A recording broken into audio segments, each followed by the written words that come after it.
Poor thing, she is absolutely right, thought the king, waving the evidence. We have got the real culprit at last. Get the goldsmith wherever he is hiding at once.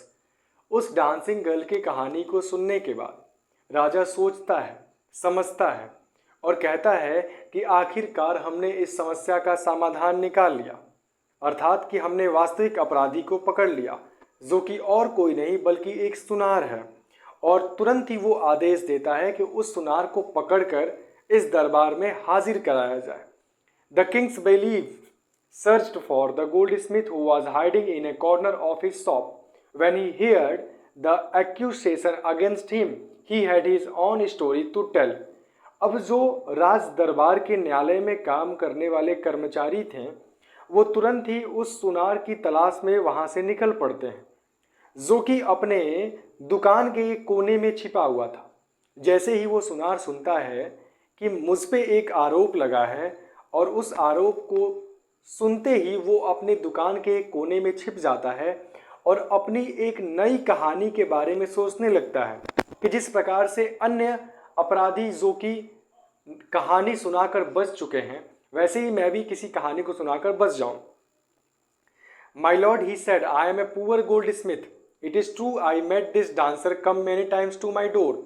I gave her excuses because I could not finish making her jewelry before I finished the rich merchant's order. They had a wedding coming and they wouldn't wait. You know how impatient rich men are. जैसे ही वो दरबार में पहुंचता है तो राजा को संबोधित करते हुए कहता है कि भगवान, ये बात सत्य है कि मैं एक गरीब गोल्ड स्मिथ यानी कि सुनार हूँ। ये बात भी सत्य है कि मैंने इस डांसिंग गर्ल को अपने यहाँ कई दफ़ा बुलाया था क्योंकि मैं इसकी ज्वेलरी नहीं बना पाया था और इसीलिए मैंने इसे बार बार अपने घर पे बुलाया। इसके पीछे का कारण ये है कि मैं बहुत सारा बहाना बनाया और उस बहाने के पीछे का कारण ये है कि मेरे ऊपर बहुत सारी जिम्मेदारी थी। एक मर्चेंट व्यापारी था जिसके यहाँ उस समय शादी होने वाला था और उसी शादी के लिए उस व्यापारी ने मुझे ज्वेलरी बनाने के लिए दिया था। और आप तो जानते ही हैं कि व्यापारियों के पास बिल्कुल धैर्य नहीं होता है और उन्होंने मुझे इतना इन्फोर्स कर दिया, इतना दबाव डाल दिया कि मैं उनकी ज्वेलरी बनाने के चक्कर में डांसिंग गर्ल यानी कि इस डांसिंग गर्ल की ज्वेलरी नहीं बना पाया। और यही कारण है कि मैं बहाने बना बनाकर बार बार उसे इस टाइम पर तो कभी उस टाइम पर अपने यहाँ बुलाया करता था। तो ये गलती उस व्यापारी की है, ना वो मेरे ऊपर दबाव देता और ना ही इस प्रकार की समस्या होती। ना ज्वेलरी अगर टाइम पे बन गया होता तो ना मैं इसे बुलाता, ना ये बार बार आती, ना पायल बजते, ना ये ब्रिक लेयर अट्रैक्ट होता, ना खराब दीवार बनता, ना गिरता और ये ना ये चोर मरता, ना इस प्रकार की समस्या उत्पन्न होती। ऐसा वो कहता है। Who is the rich merchant who kept you from finishing this poor woman's jewelry, made her walk up and down, which distracted this bricklayer, which made a mess of his wall, which has now fallen on an innocent man and killed him? Can you name him? तभी राजा कहता है, जल्दी से उस व्यापारी का नाम बताओ जिसकी वजह से तुम इस महिला का गहना नहीं बना पाए और बार बार तुम्हें बहाना बनाकर इस महिला को अपने घर बुलाना पड़ा, जिसकी वजह से वो उस गली से गुजरती थी, इसके पायल बजे और उस झनकार ने इस ब्रिक लेयर को डिस्ट्रैक्ट कर दिया, इसने एक खराब दीवार बनाया और जिसके गिरने की वजह से इस चोर की मृत्यु हो गई। जल्दी से तुम उसका नाम बताओ, ऐसा राजा कहता है। The goldsmith named the merchant and he was none other than the original owner of the house whose wall had fallen. तभी वो सुनार उस व्यापारी का नाम बताता है और ये व्यापारी और कोई नहीं था बल्कि उस घर का ही मालिक था जिस घर का दीवार उस चोर के ऊपर गिरा था। Now justice had come full circle, thought the king back to the merchant. When he was rudely summoned back to the court he arrived crying, it wasn't me but my father who ordered the jewellery, he is dead, I am innocent. और तुरंत ही अब हम देख रहे हैं कि उसी व्यापारी के घर से कहानी शुरू हुआ समस्या और फिर उसी व्यापारी के यहाँ आ गया। तो कुल मिला जुला के ये जो न्याय था ये फुल सर्कल में बदल चुका था, ये जस्टिस फुल सर्कल में हो चुका था, यानी कि जहाँ से शुरू हुआ वहीं पहुँच चुका था। राजा कुछ देर तक उस व्यापारी के बारे में सोचता है और इस बार उसको बहुत ही रूडली समन भेजा जाता है और उसे फिर से कोर्ट में बुलाया जाता है, न्यायालय में बुलाया जाता है। वो बेचारा व्यापारी यहाँ चिल्लाते हुए आता है, कहता है कि वो मैं नहीं था बल्कि मेरे पिताजी थे जिन्होंने की ज्वेलरी का ऑर्डर दिया था, जो कि अब मर चुके हैं। मैं तो बेकसूर हूँ सरकार, ऐसा वो कोर्ट में कहता है। But the king consulted his minister and ruled decisively. It's true your father is the true murderer. He is dead, but somebody must be punished in his place. तभी राजा अपने मंत्री से कुछ समय तक चर्चा करता है और चर्चा करने के बाद कहता है, ये बात सत्य है कि वास्तविक जो कातिल हैं वो तुम्हारे पिता हैं, जो कि मर चुके हैं, लेकिन किसी न किसी को तो उनकी जगह पर दंड मिलना चाहिए। You have inherited everything from that criminal father of yours, his riches as well as his sins. I knew at once, even when I first set eyes on you, that you were at the root of this horrible crime. You must die. तभी राजा कहता है, देखो तुम अपने पिता के वंशज हो और जिस प्रकार से तुम्हारे पिता के पुण्य तुम्हारे ऊपर चले आए, तुमने अपने पिता के पुण्य को ले लिया, इस रिचनेस को तुमने ले लिया, ठीक उसी प्रकार से उनके पाप भी तुम्हारे ऊपर ही आएंगे। और मैंने तो तुम्हें देखकर ही समझ गया था मैं कि कहीं ना कहीं इस सारे फसाद के जड़ तुम ही हो और तुम ही इस हॉरिबल क्राइम के सबसे बड़े रूट हो, तो तुम्हें मरना होगा, ऐसा राजा कहता है। And he ordered a new stake to be made ready for the execution. As the servants sharpened the stake and got it ready for the final impaling of the criminal, it occurred to the minister that the rich merchant was somehow too thin to be properly executed on the stake.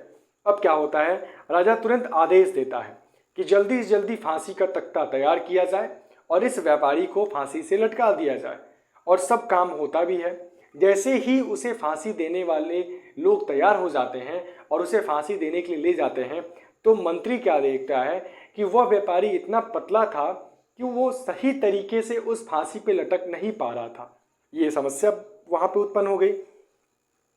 He appealed to the king's common sense. The king too worried about it. और ये सूचना तुरंत राजा के पास पहुंच जाता है और राजा भी इसे सुनकर समस्या में पड़ जाते हैं।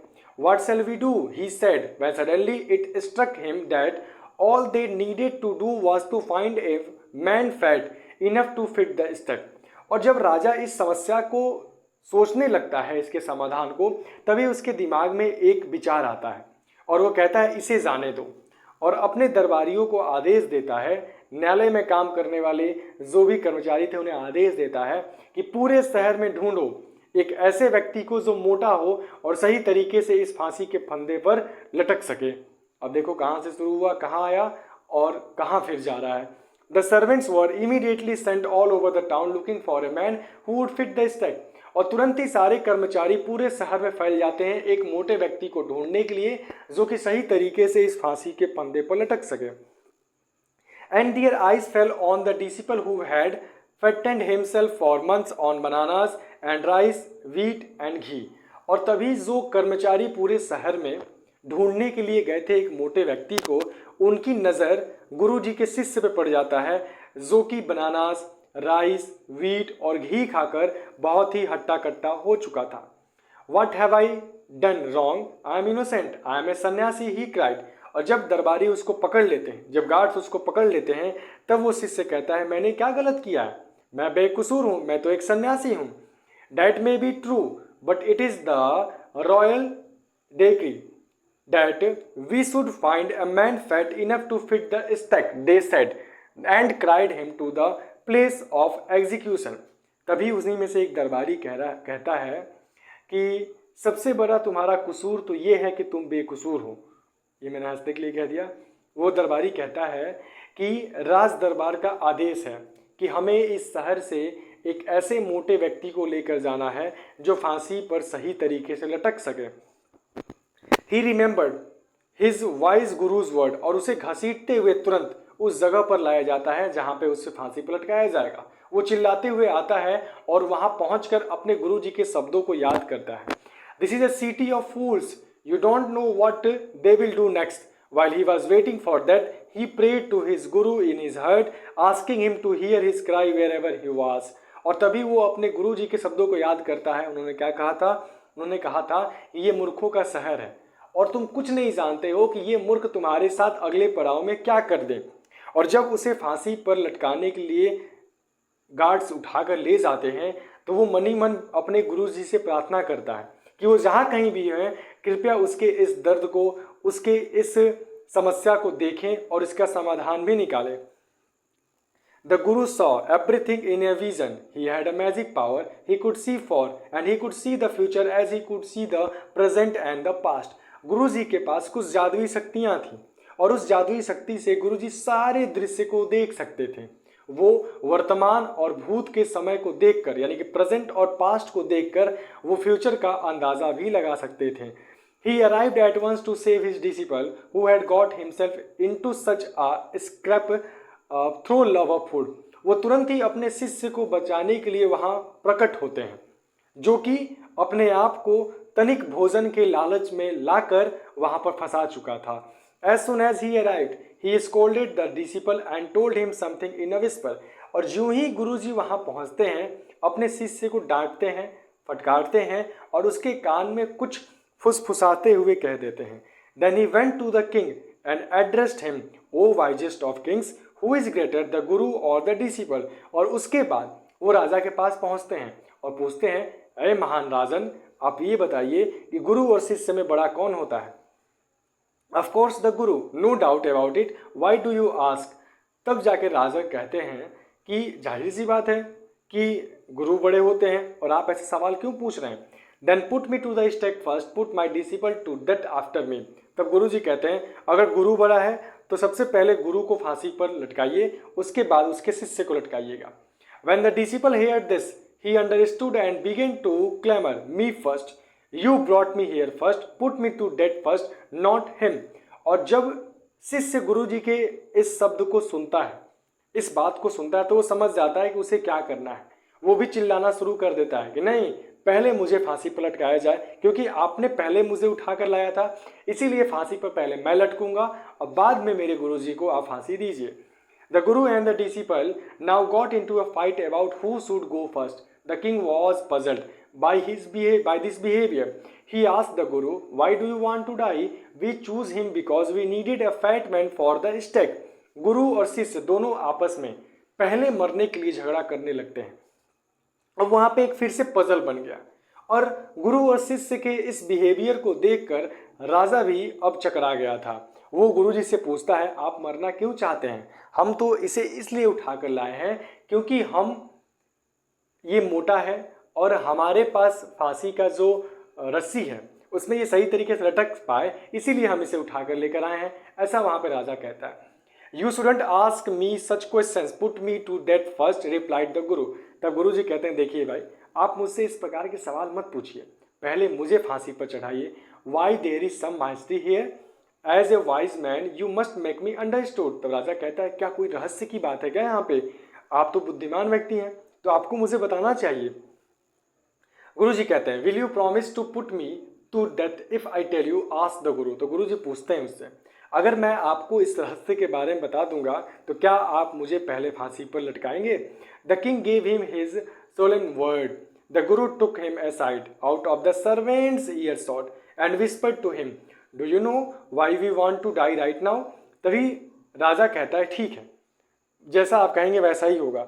गुरु जी राजा को वहाँ के नौकर और काम करने वाले कर्मचारी और अपने शिष्य से दूर लेकर जाते हैं। उसके कान में फुसफुसाते हुए कहते हैं कि क्या आप जानते हैं कि हम में से पहला हम लोग क्यों पहले मरना चाहते हैं। We have been all over the world but we have never found a city like this और a king like you. The stake is the stake of the god of justice, it's new, it has never had a criminal on it, whoever dies on it first will be reborn as the king of this country and whoever goes next will be the future minister of this country। अब क्या होता है कि वो गुरुजी राजा से कहते हैं कि हम लोग कई अलग अलग शहर में देश में घूम के आ चुके हैं, लेकिन हमने ऐसा राज्य कहीं नहीं देखा और आपके जैसा राजन भी हमने कहीं नहीं देखा। और आपको क्या लगता है कि ये जो फांसी है वो फांसी की सज़ा है? नहीं, ये तो भगवान का आशीर्वाद है।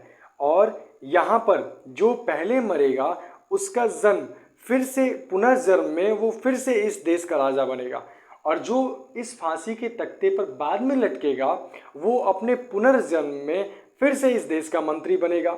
Now keep your word my lord and put us to death me first, remember. और उसके बाद गुरुजी कहते हैं कि देखिए आपने कहा था ना कि मेरी बात सुनने के बाद आप वही करेंगे जो मैं कहूँगा, तो आपको मैंने बता दिया और तुरंत मुझे फांसी पर लटका दिया जाए। The king was now thrown into deep thought. He didn't want to lose the kingdom to someone else in the next round of life. अब राजा सोच में डूब गया क्योंकि वो नहीं चाहता था कि वो अगले जन्म में अपने राज्य को खो दे। He needed time. उसे समय की ज़रूरत थी। So he ordered the execution postponed to the next day and talk in secret with his minister. और तब जाके वो आदेश करता है कि ये जो फांसी देने की जो सज़ा मिल रही है इसे हम टाल देते हैं, इसे हम कल करेंगे। और तुरंत जाके गोपनीय तरीके से अपने मंत्री से बात करता है। It is not right for us to give over the kingdom to others in the next life. Let's go on the stake ourselves and we will reborn as king and minister again. Holy man do not tell lies he said and the minister agreed. राजा पहुंच के मंत्री से कहता है कि देखो, किसी भी कीमत पर हम अगले जन्म में इस राज्य को नहीं छोड़ने वाले, अर्थात मैं ही राजा बनूंगा, तुम मंत्री बनोगे। चलो हम खुद को चल के पहले फांसी पर लटका देते हैं ताकि हमारा जब पुनर्जन्म हो तो फिर से मैं राजा बनूं और तुम मंत्री बनो। और तुम्हें तो पता है कि जो साधु संत लोग होते हैं वो कभी झूठ नहीं बोलते हैं। मिनिस्टर भी सहमति देता है, हाँ बात तो सही है। So he told the executioners, we will send the criminals tonight. When the first man comes to you, put him to death first. Then do the same to the second man. Those are my orders. Don't make any mistake. और तब जाके, जिसे हम जल्लाद कहते हैं ना, जो फांसी पे लटकाते हैं, उन्हें जाके आदेश दिया जाता है कि देखो, आज रात हम अपराधियों को भेजेंगे और जब पहला अपराधी आएगा तो तुम उसे पहले फांसी पर लटका देना और जब बाद में आएगा तो उसे बाद में लटका देना। और ध्यान रहे ये मेरा आदेश है, इसमें गड़बड़ी नहीं होनी चाहिए, ऐसा राजा कहता है। That night the king and the minister went secretly to the prison, released the guru and the disciple, disguised themselves as the two, and as arranged beforehand with loyal servants, were taken to the stake and promptly executed. अब उसी रात क्या होता है कि राजा और मंत्री दोनों गोपनीय तरीके से उस कारागार में पहुंचते हैं, उस जेल में पहुंचते हैं और गुरु और शिष्य को वहां से भगा देते हैं और अपना रूप बदल के गुरु और शिष्य के जैसे अपने रूप को धारण कर लेते हैं और फिर उस समय रात में जाते हैं और आगे आपको पता होगा कि इनका काम तमाम हो जाता है। यानी कि वो जो जल्लाद था वो पहले राजा पहुंचता है तो उसे फांसी पर लटका देता है और बाद में मंत्री को।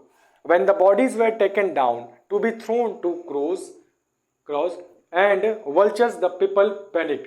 और जब दोनों शरीर को निकालकर बाहर की ओर फेंकने जाते हैं ताकि चील कौवे उसे खा जाए तो वहाँ की जनता उस दोनों लाश को देखकर काफी भयभीत हो जाते हैं।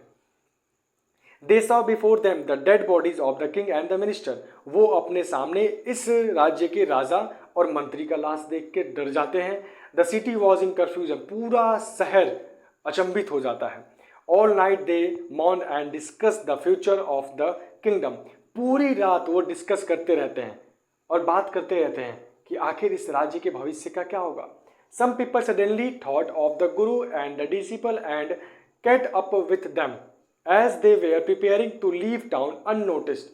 और तभी कुछ लोगों के मन में विचार आता है गुरु और शिष्य के बारे में और वो तुरंत ही जाते हैं और गुरु और शिष्य को पकड़ लेते हैं क्योंकि गुरु और शिष्य बिना किसी को बताए उस राज्य को छोड़कर जाने की तैयारी करते हैं। तभी वो लोग वहां पहुंच जाते हैं। We people need a king and a minister, said someone. तभी उन्हीं में से एक व्यक्ति कहता है कि देखिए हम लोगों को एक राजा और मंत्री की ज़रूरत है। Others agreed, और अन्य भी सहमति देते हैं कि हाँ भाई हमें एक राजा और एक मंत्री की ज़रूरत है। They begged the guru and the disciple to be their king and their minister. वो तुरंत गुरु और शिष्य से आग्रह करते हैं कि वो यहाँ के राजा और मंत्री बन जाएं। It did not take many arguments to persuade the disciple, but it took longer to persuade the guru. उस शिष्य को विश्वास दिलाने में तनिक भी समय नहीं लगता है, लेकिन गुरु जी को मनाने में बहुत समय लगता है। यानी कि इतने बुरे तरीके से फंसने के बाद भी शिष्य का दिमाग अभी खुला नहीं था। They finally agreed to rule the kingdom of the foolish king and the silly minister on the condition that they could change all the old laws. और तभी क्या होता है कि वे लोग फाइनली यानी कि अंततः सहमति देते हैं कि वो इस मूर्खों के राज्य में मूर्ख राजा और मूर्ख मंत्री के जगह पर राजा और मंत्री तो बनेंगे, लेकिन उनका एक शर्त है और वो शर्त ये है कि वो यहाँ के नियमों को बदलेंगे।